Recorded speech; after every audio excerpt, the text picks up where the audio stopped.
मुझे अभी रास्ते में एक सहाफ़ी ने पूछा और वो रिकॉर्ड भी कर रहा था कि जी जनरल आसिम मुनीर साहब और ट्रंप की मुलाकात हुई है, आप इस बारे में क्या कहेंगे। मैंने कहा कि अभी मेरे पास तो कोई ऐसी रिपोर्ट नहीं है, उन्होंने अगर कोई वहाँ पर प्रेस टॉक की हो मेरे इल्म में नहीं है, लेकिन मैं एक सियासी कारकुन के तौर पर यह तज्जिया कर सकता हूँ कि उसने ज़रूर कहा होगा कि इंडिया पाकिस्तान के दरमियान जंग नहीं होनी चाहिए। उसने ज़रूर ये कहा होगा कि ईरान और इसराइल के दरमियान जंग नहीं होनी चाहिए, और उसने कभी नहीं कहा होगा कि इसराइल फ़लस्तीनियों पर बमबारी बंद कर दे। ये तीन जुमले मेरे पास हैं कि उधर से इंडिया पाकिस्तान जंग की बात हुई होगी, इसराइल और ईरान के जंग की बात हुई होगी, और कभी भी फ़लस्तीन के हवाले से ट्रंप ने बात नहीं की होगी। क्यों ये इम्तियाज बढ़ता जा रहा है?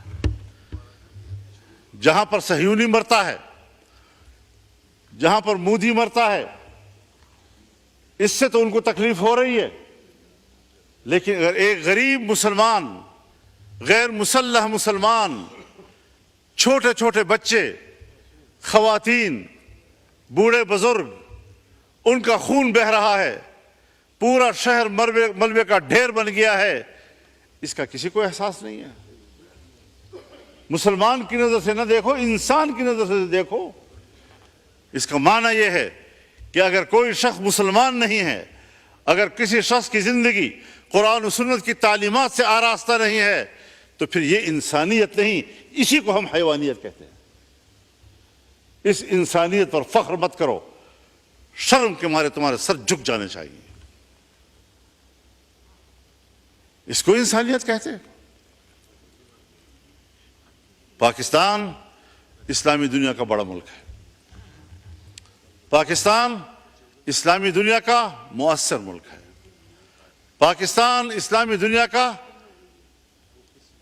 ताकतवर दिफाई कुव्वत है, पाकिस्तान इस्लामी दुनिया का एटमी ताकत है, पाकिस्तान के अंदर वो तमाम सलाहियतें मौजूद हैं कि वो उम्मत मुस्लिमा की क़ियादत करे। और हम हैं कि मुल्क के दाखिली सूरत हाल में भी हम दिफाई पोजीशन में हैं, और खित्ते की सूरत हाल में भी हम दिफाई पोजीशन में हैं। क़ियादत खाक करेंगे हम। यही पैगाम इस पार्लियामेंट से उम्मत मुस्लिमा को जाना चाहिए, OIC को जाना चाहिए। बैनुल अक़वामी इदारों की कोई हैसियत अब नहीं। किसी भी मुल्क की मईशत के लिए ज़रूरी है कि उसको पुरअमन माहौल मिले। हमारे मुल्क में 9/11 के बाद हम मुसलसल मैदान कारज़ार बने हुए हैं, और लड़ाइयाँ हैं, कत्ल व गारतगरी है, जो किसी ज़माने में जुर्म तस्वुर किया जाता था। कितनी बदकिस्मती की बात है कि आज वो हमारे कल्चर का हिस्सा बन गया है, और सिरे से महसूस ही नहीं किया जा रहा कि यहाँ बदअमनी है, यहाँ लोग महफूज नहीं है।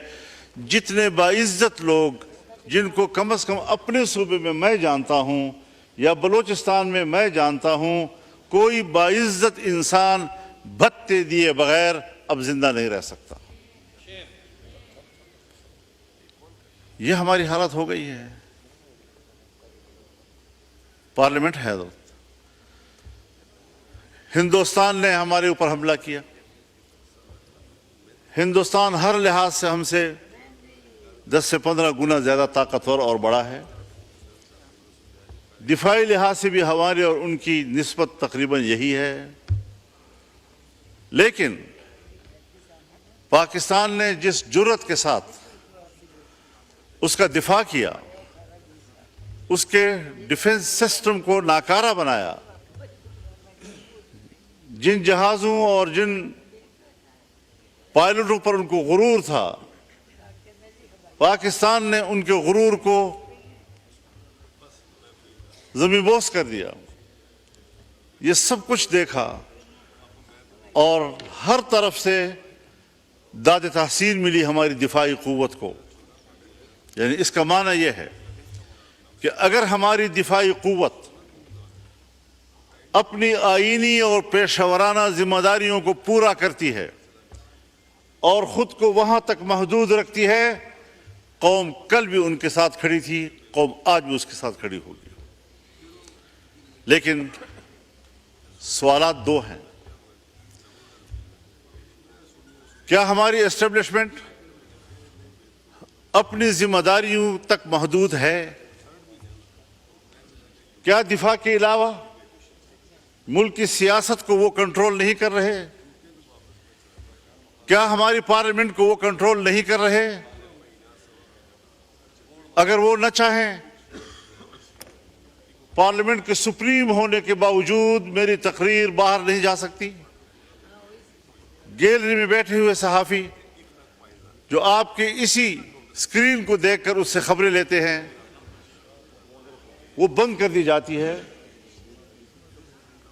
तो फिर आप बताएं कि ये पार्लियामेंट और ये हुकूमत कैसे सावरन है? दूसरा सवाल ये पैदा होता है कि अगर हम 3 या 4 घंटों में हिंदुस्तान की ताकत को और उसके गुरूर को खाक में मिला सकते हैं, तो 40 साल से मुल्क के अंदर हम अस्करियत पसंदी के खिलाफ लड़ रहे हैं। इसके खिलाफ हमें कामयाबी क्यों नहीं मिल रही?